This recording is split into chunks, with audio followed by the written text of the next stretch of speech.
I wish we could show you guys the setups of the players as well. They have like, I think it's Baltune who has his keyboard completely, not horizontal, vertical. And It's like he's playing. He's playing guitar while he's. It's like playing Frets on Fire back in the day when you have. Okay, we see the keyboard. Look at the keyboard. Look at the keyboard. His arm motion when he's really under stress, it's insane. The range of motion. It's next level, and this is why we are not sitting there playing right now. Also because we're not Scandinavian, but definitely an interesting choice. Now the thing is, with a remake, and I know this comes into the psychology of the pro players as well, this is very demotivating for the player who was ahead, because he was very much ahead, and he might have been ahead because of the hotkeys that Kiljardi was struggling with as well, right? He could have been struggling with this with way more, like 100%. So like, Baltune knows it, Kiljardi knows it. Everyone's aware of the situation. It's not a good feeling for Kiljardi either, right? Yeah, because in a way, there's always going to be that split in Twitch chat. And guys, do not do this. Just don't say like, oh, he shouldn't have pushed for this, he shouldn't have pushed for that. Be understanding. This is a big event for both of these players. And it doesn't feel fair either way, but most of the time a remake is the only reasonable outcome here. And that's just what we're going to be facing today. And you know what that actually means for us? That just means we get an extra game. So let's go in and enjoy China versus Abbasid on, a great map. Gorge. Oh, I love Gorge. I know people hate Gorge, but Gorge is so great. I used to love Gorge, then I got too much Gorge. And now I'm back to liking it again. Except in anything that is a team game over 2 players. Okay, you have some scars, I can imagine. Now the thing is, what Kiljardi won't have this game is the element of the age-up surprise that he had the previous one. I feel like Baltune may have realized, okay, I should have scouted that at a different timing just to know what I'm facing.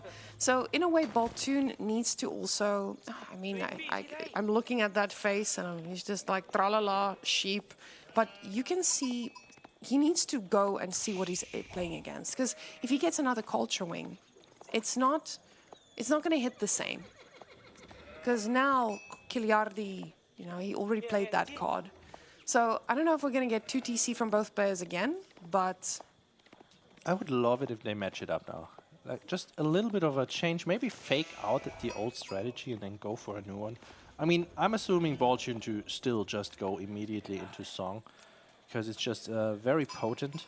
And he's probably gonna open up with the Academy anyway, because Gorge, it does have an okay close spawn to aggress within a potential military wing, but you can still get a barbecue up just in time. The spawn for Baltune though, this time it's not as great.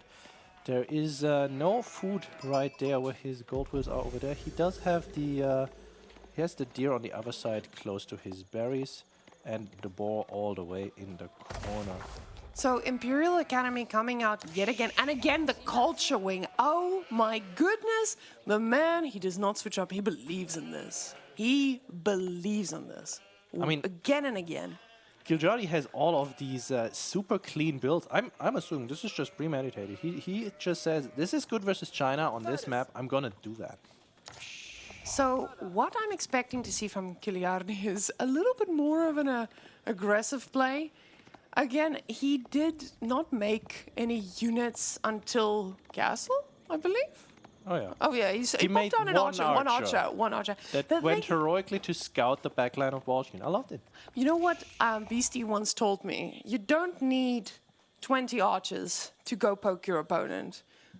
1, 2 archers can be just as potent as those 20. You just need to put them in the right position, and I feel like Kiljardi is the absolute essence of this. He just shows you, I'm going to put my foot down and my archer down in your face, and you're going to be punished for this. He's going for 2 TC though, and Kiljardi, he goes for this quite early, getting those villagers on the stone. Perfectly nice.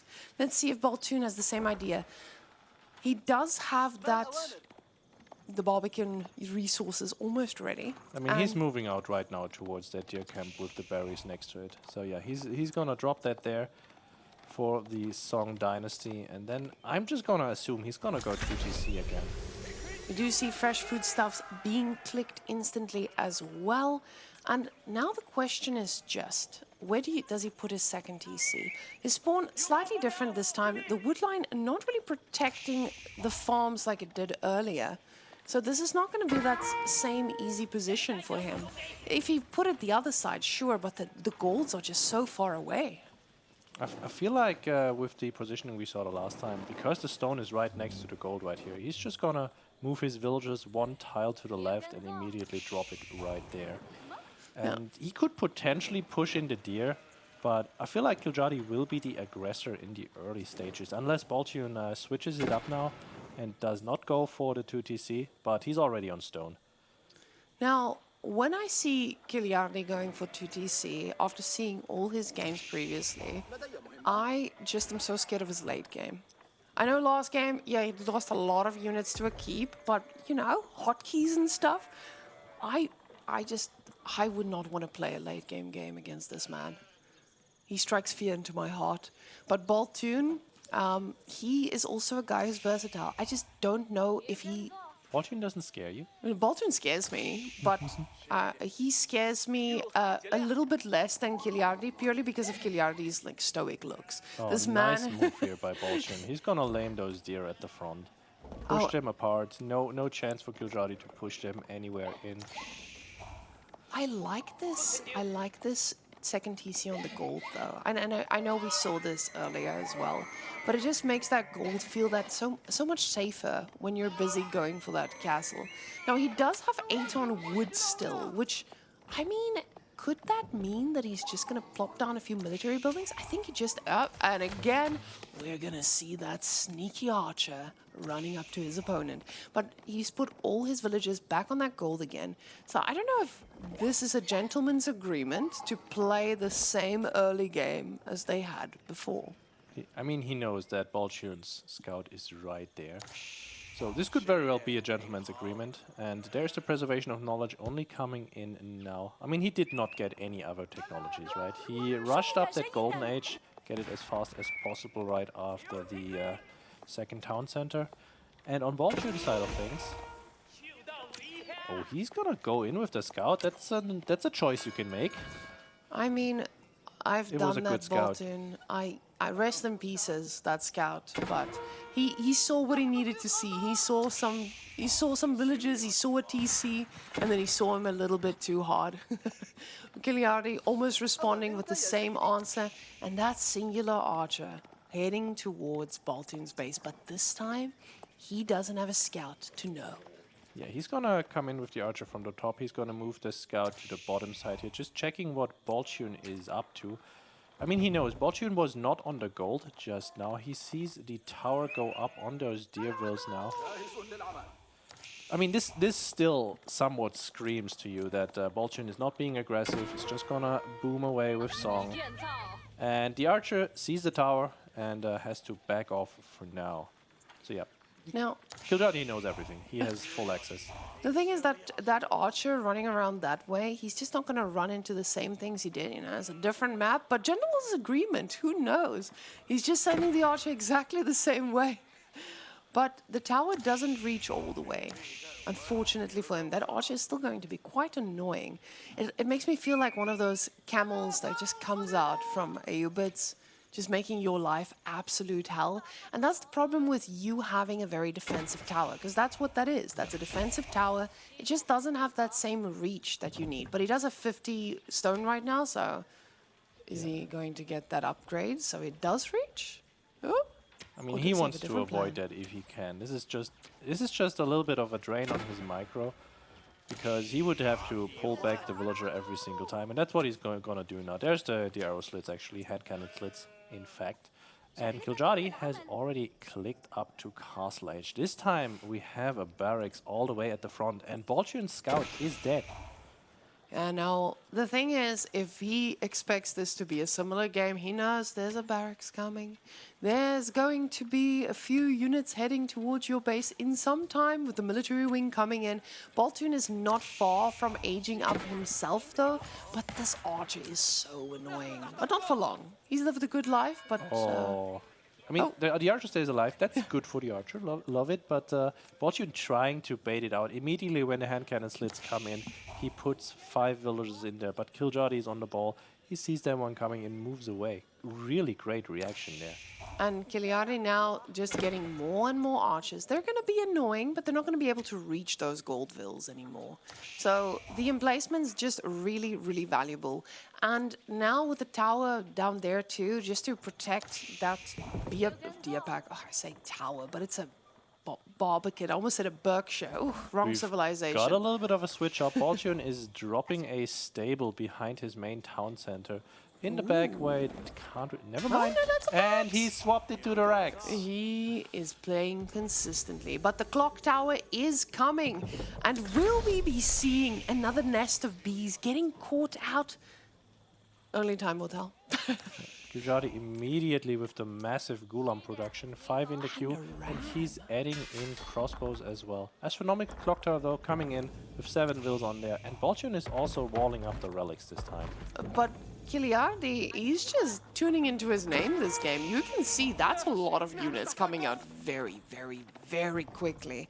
And I'm a little bit scared for Baltune, because yes, he's going to have his clock tower, but Abbasid is very scary at that point. And you see he's getting his military upgrade now as well.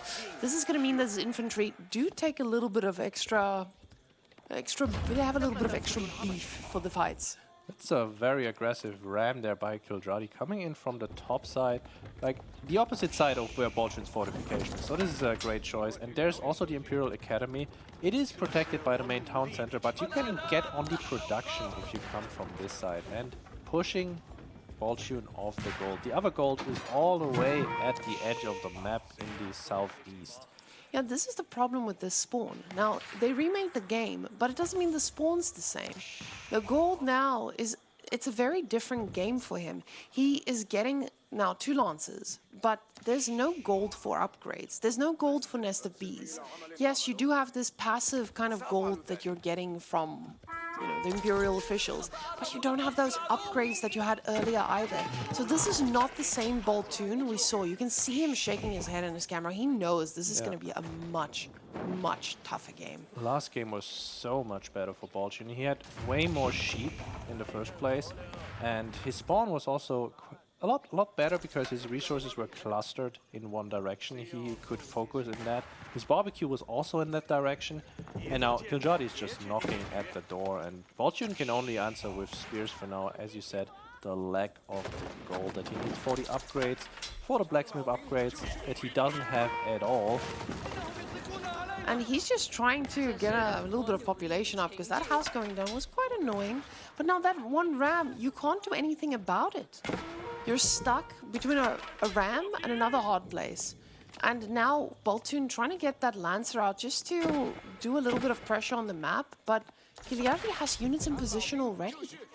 So the spearmen are going to go a little bit in. But again, you have spearmen against crossbows, against archers, against other spearmen. This is not an even fight. He desperately wants to stop that ram, but honestly, it's such a difficult position to be in.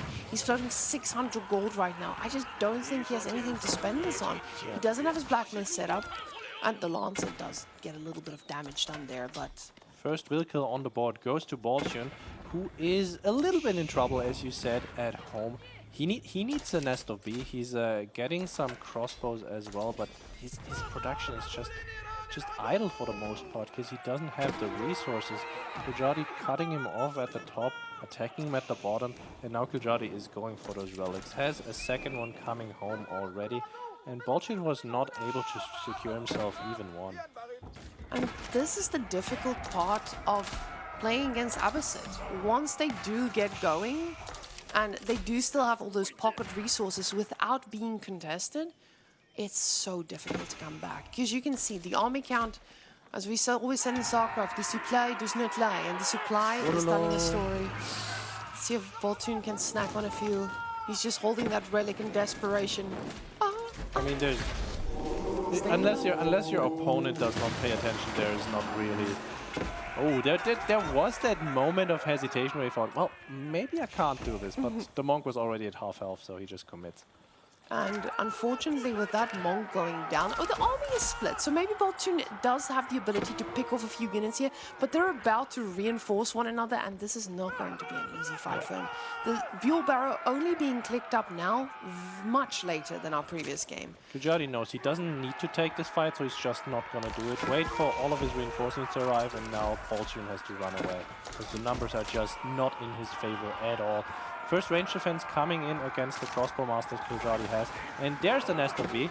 Kiljardi has no answer to the B, but he also has double the military count, but he decides to not chance it.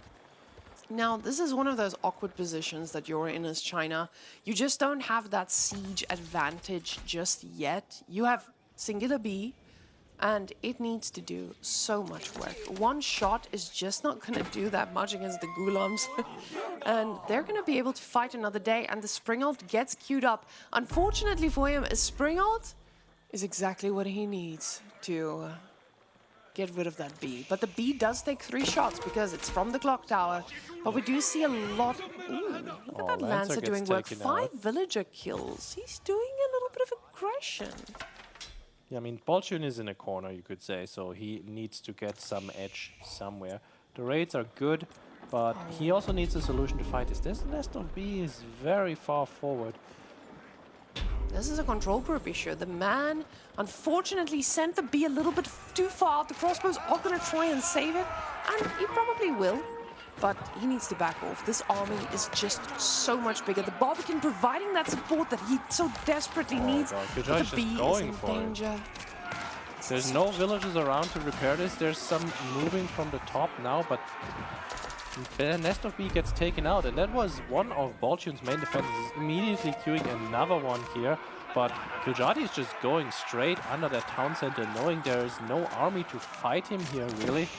And this is looking real rough now for Baltune. Gotta pull back here. And this is going very far south for him. Yeah, he can't hold this. Oh, that is so unfortunate. Yeah, and I can just imagine the feeling, and I don't want to take this away from Kiljardi. He played really, really, really well. But it must be a heartbreak for Baltune to lose a game like that, in the sense that he has put in so much, he felt ahead. And yeah, but this is his first tournament. This was his first show on the big stage.